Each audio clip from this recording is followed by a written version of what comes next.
తర్వాత how to reduce bladder neck elevation by natural methods. జనరల్‌గా natural methods ఏం లేవండి దానికి. ఎందుకంటే బ్లాడర్ నెక్ ఎలివేషన్ ఉన్న వాళ్ళు టెంపరరీగా మెడికేషన్ తీసుకోవాలి. లేదా బ్లాడర్ నెక్ సేవింగ్ సర్జరీ అంటే ఆ నెక్ మొత్తం కట్ చేయకుండా పార్షియల్‌గా కట్ చేస్తాం. అప్పుడేమవుతుంది అంటే నార్మల్‌గా బ్లాడర్ నెక్ ఎందుకు కట్ చేయము అంటే ఒకవేళ bladder neck surgery complete bladder neck surgery అయితే స్పెర్మ్ రిలీజ్ అనేది అవ్వదు. అంటే రిలీజ్ అయినట్టు అనిపిస్తుంది గానీ లోపలికెళ్తుంది యూరిన్‌లోకి. సో, అలాంటి సిట్యుయేషన్ ఉంటుంది కాబట్టి పిల్లలు కాని వాళ్ళకు మనం బ్లాడర్ నెక్ సర్జరీస్ చేయకూడదు. సో, ఇప్పుడేంటంటే కొంచెం కంప్లీట్‌గా కట్ చేయకుండా పార్షియల్‌గా కట్ చేస్తున్నాం. సో దట్ మీకేంటంటే యూరిన్ ఫ్రీగా వస్తుంది. బట్ స్పెర్మ్‌లో ప్రాబ్లమ్స్ ఉండవు. సార్ నాకు మార్నింగ్ ఎరెక్షన్స్ బానే ఉన్నాయి. కాకపోతే మిగిలిన టైంలో సరిగ్గా ఎరెక్షన్స్ లేవు. టెస్టోస్టెరాన్ 32.8 అండ్ మిగిలిన hormones values okay. D vitamin okay. Vitamin బి12 140. విటమిన్ బి12 చాలా తక్కువ ఉందండి. విటమిన్ బి12 140 మీకు 250 పైన ఉండేట్లు చూసుకోండి. సో, బి కాంప్లెక్స్ వైటమిన్స్ తీసుకొని చూడండి. ఆ బి కాంప్లెక్స్ టాబ్లెట్స్ వాడితే ఒకవేళ ఇది పెరిగిందనుకోండి, సో మిగతావన్నీ కూడా బావుంటాయి. సో, విటమిన్ బి తక్కువ ఉంది కాబట్టి ఎవరైనా ఎంబీబీఎస్ డాక్టర్‌ని అడిగినా కూడా జనరల్‌గా ఇమ్మీడియేట్‌గా పెరగడానికి ఏదైనా న్యూరోబియాన్ ఇంజెక్షన్స్ ఏస్తారు. సో, ఆ ఇంజెక్షన్ చేయించుకోండి వెంటనే 250 పైన వచ్చేస్తుంది. టెడ్లాఫిల్ వాడితే కిడ్నీ ప్రాబ్లమ్స్ ఏమైనా వస్తాయా? ఏమీ లేదండి. అట్లా వచ్చే ఛాన్స్ లేదు. సీమెన్ కల్చర్ టెస్ట్ గురించి వీడియో చేయండి సార్. ఖచ్చితంగా అండి. ఒకసారి సీమెన్ కల్చర్ గురించి ఒక వీడియో చేస్తాను. సో, సెమినల్ నాకు ప్రాస్టేట్ ఇన్ఫెక్షన్ ఉంది. 6 నెలల నుంచి మందులు వాడుతున్నాను.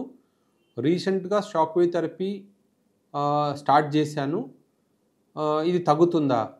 భయపడొద్దండి. అంటే మీకు షాక్ వేవ్ థెరపీ తీసుకునేసరికి మీకు అర్థమైపోతుంది. ఒక 5, 6 సెషన్స్‌కి మీకు కొంచెం రిలీఫ్ వస్తుందని కొంచెమన్నా అనిపిస్తుంది. కంగారు పడొద్దండి. అందుకే మీకు ఎందుకు ఎన్ని నెలల పాటు మేము యాంటీబయాటిక్స్ ఇవ్వము అంటే ఇదే రీజన్.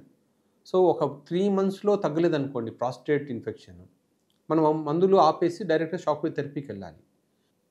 మీరే మొత్తం థెరపీ అయిపోయిన తర్వాత మీరే అంటారు. ఎంత పర్సెంట్ రిలీఫ్ వచ్చింది సార్ ఈ థెరపీ ముందే తీసుకొని ఉంటే నాకు బాగుండేది కదా! అన్నట్లు మీరే అంటారు.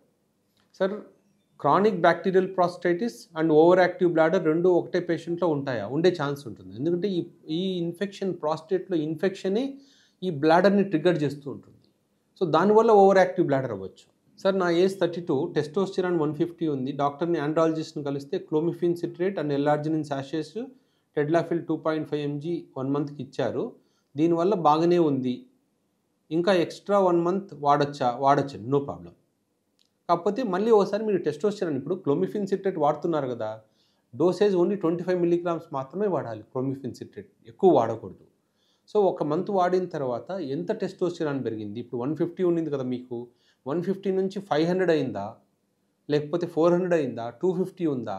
అది మనం చెక్ చేసుకోవాలి. ఎందుకంటే మరీ ఎక్కువైనా కూడా మళ్ళీ సెకండ్ మంత్ తీసుకున్నప్పుడు ఇంకా ఎక్కువవుతుంది.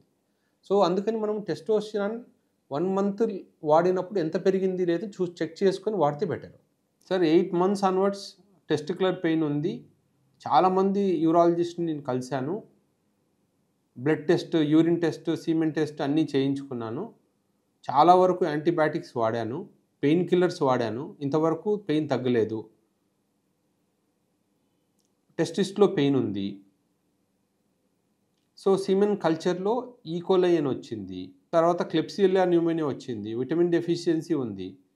చూడండి ఇప్పుడు దీనికి మనకు రెండే ఆప్షన్స్. సో, ఇంత క్రానిక్ 8 నెలల నుంచి మీరు వాడుతున్నారు, ఇన్ని మందులు వాడుతున్నారు కదా! 2 ఆప్షన్స్. ఒకటి షాక్ వేవ్ థెరపీ లేదా టెస్టిక్యులర్ డీనర్వేషన్ అంటే మైక్రో సర్జికల్ టెస్టిక్యులర్ డీనర్వేషన్ అనే సర్జరీ ఉంటుంది. చిన్న సర్జరీ. డే కేర్ ప్రొసీజర్ అంటే చిన్న కట్ చేసి చేస్తాం. పెయిన్ ఆల్మోస్ట్ రిలీఫ్ అయిపోతుంది. సో, కంగారు పడొద్దండి. ఈ రెండిట్లో ఏదో ఒకటి పనిచేస్తుంది. ఎందుకంటే 8 నెలలుగా వాడుతున్నారు కదా! ఈ రెండిట్లో ఏదో ఒకటి మీకు ఖచ్చితంగా పనిచేస్తుంది.